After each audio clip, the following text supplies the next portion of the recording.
Hello, I'm Jane Pfeiffer, founder and president of Fieldtrip. At Fieldtrip, we're a marketing and branding firm that works specifically with nonprofits and purpose-driven organizations to help them eliminate their biggest expense, the cost of I don't knows. The I don't know you, the I don't know if this problem needs to be solved, and I don't know if it's relevant to my life. Those things prevent your organization from taking advantage of opportunities, and those lost opportunities are your biggest expense.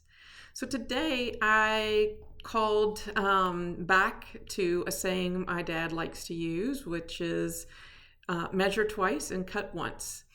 He is amazing and can do many things with wood and has built my attic, a treehouse for the kids, the porch, you name it, he can make it. He's not fast because he's very methodical and he measures once, twice, and even more times. And today, I think that's really appropriate because most organizations and executive leaders are so busy doing and solving multiple problems that we forget that marketing and communications has to be strategic. So the planning has to happen up front and long before there's ever a need. And we forget that. And so we just get caught up in the doing that's associated with marketing and advertising or outreach and just think that the content will work. Let's just get it out. And that's as far as we get. So we're going to pull that back and really break it down. So organizations like yours typically fall into kind of one of two issues, and that is a lack of relevance. You're stretched with using the same piece of content or news and sending it out to everybody. You just don't have the time to make it specific to each individual audience, and so therefore it's not hyper relevant. And the second bucket is just reactionary. Again, because marketing is often an occasional expense, we are ready to do it and then hope that fixes the problem when what we're really doing is waiting until there's something that's so dire that even fixing that problem is too late to change the news. And so we need to focus on how to work and pay attention to the early metrics so that the outcome is exactly what we need. So let's break that down.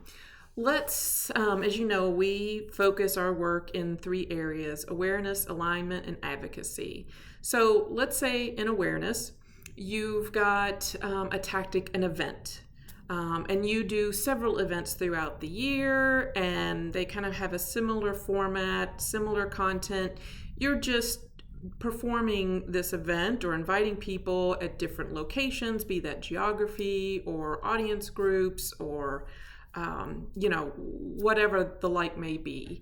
So instead of looking at it as, hey, we do events and we do 3 or 4 of them every month, take a step back.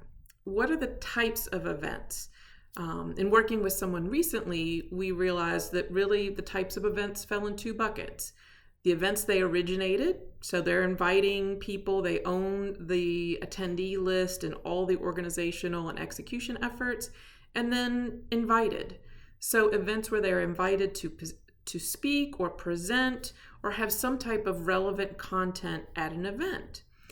They were doing the same effort at each of these. And we even realized that the originated event could fall into 2 subcategories: educational events and connection events. So just like they sound, education was to explain and bring their audience along, which was perfect for beneficiaries. And the connections or connector events, which is about meeting like people, was more suited towards volunteers. And then finally, the invited events tend to be less relevant for the actual services that they're providing, but were hyper relevant to potential investors and funders of the program. So now that we've taken an event, which was a single tactic performed multiple times over the course of a year, and we've broken that down into 3 different types: originated with education and connection, and then the Invited. We've got 3 different audiences. So how we show up, our presentation, the invitation, the offer should be different from each of those, from each other. So that's a way that relevance can be broken out. Now imagine that, the objective of all these different types of event is to advance the audience, the attendees, from what they currently know to greater awareness and in towards alignment, and understanding that, yes, this is an issue that's important and I think that it needs to be solved. Well, we might have a similar metric across all these types of events, and that's to capture contact information. It's easy with the originated events. We're in control of the guest list and the attendee list.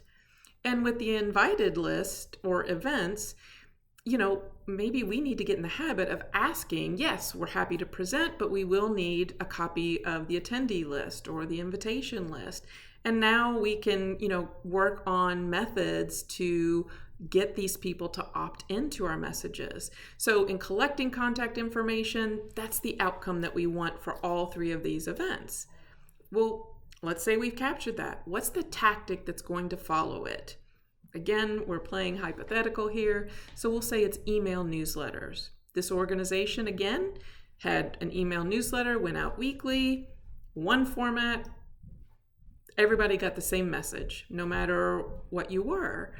But now knowing that this group of names came from events that were focused on our beneficiaries, people that could benefit from our services or programs. Well, that email newsletter should be drastically different than the audience that could possibly fund us, sponsor, or, write a recurring monthly check. Why would they want to hear the same thing?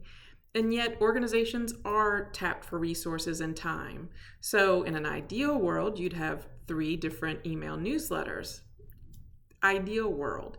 What if you started with just changing the opening paragraph and making that first paragraph and first image hyper relevant to each of the 3 audiences, and then the rest of it is the same? That opening statement and impact will make a difference. And now you're being more relevant, and you can continue to build on that with future tactics. So that's an example of how to take a single tactic and make it far more relevant, not only at the beginning in the event presentation itself, but also in the follow-up tactics and the ongoing journey for those audiences in terms of email newsletters, direct mail, thank you notes, and other things that may follow. So let's talk about the tendency to be reactive. We measure so many things, and yet what we often forget to do is to break down the measures that lead to those outcomes. So let's go back to our events. Sure, we can measure the quantity of events that we're hosting and being invited to. That's one metric. We can also measure the number of people that we have reached via those events. We can measure the number of contacts that we've collected at those events. And then how many of those contacts converted or opted in or continued to accept our email newsletter. And then it goes on and on from there. How many of those email newsletters eventually led to an inquiry of some type? And how many of those inquiries led to commitments? And how many of those commitments led to referrals or advocacy? So breaking down each incremental step, and then to each assigning the source, an owner, and a current number and a future number. So again, let's play pretend. Let's go back to our events. We would make a spreadsheet, for example. So the stage of our relationship is awareness. Our tactic is events. Our audience is beneficiaries. Our outcome is contact collection. And then we have an email tactic.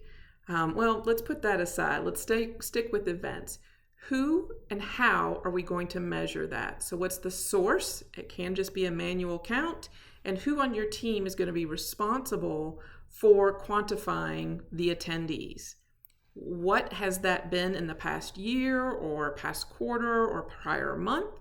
And what do we think it needs to be in the future? What is our goal? So for each of these tactics, for each of the 3 different types of events, for each of the 3 different types of emails, it's what's the stage of the relationship, who's the audience, what's the tactic, what's the source in which we can quantify and measure that goal, who owns reporting that goal, and then what's the current number and the future number. As you can imagine, this becomes time intensive. You'll have a list of, more than you anticipated. By the time you look at all the different tactics and their each component parts, you'll have a lengthy list. So break it down, and it's worth the time to invest now, because if you don't, what will happen is, let's say your commitments are off, and that's typically where you get your quantity of donors or your dollars of program dollars raised or donations. It's too late when you know that you're coming up short. What you need to know is, a red flag earlier in the process that, hey, we're not getting enough people at our events. And if we don't, there's no way that we can get the financial or volunteer or the commitments that we need to make XYZ successful. So that's what I mean by measuring twice and cutting once. You only get one chance to make a good impression, so it's worth it to take the time to plan and measure again and again. Thanks for watching, and be sure to visit wearefieldtrip.com/nonprofits to sign up for our weekly video blogs. Thanks.